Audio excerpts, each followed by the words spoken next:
নমস্কার বন্ধুরা, শুভ দুপুর। তো রবিবারে দুপুরের লাঞ্চের থালাটা সাজিয়ে নেব। তো দেখো, প্রথমে নিয়ে নিয়েছি থালা, আর একদম গরম গরম ভাত নিয়ে নিয়েছি বাটিতে করে।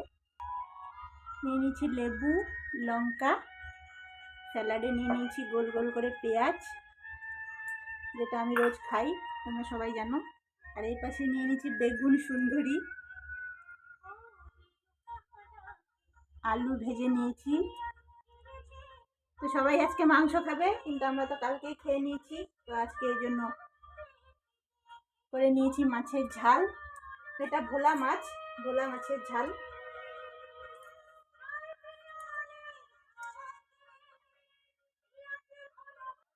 আর নিয়ে নিচ্ছি দেখো আজকের স্পেশাল ডিশ, ফুলকপি আলু দিয়ে ডিমের ঝোল। ডিমের ঝোলটা যা সেন্ট বেরিয়েছে না, খুব সুন্দর। আর মাছের থেকে বেশি আমাদের একজন মাংস মাছের থেকে বেশি ডিমটা ভালো খায়, তো তার জন্যই ডিমটা করে নিয়েছি।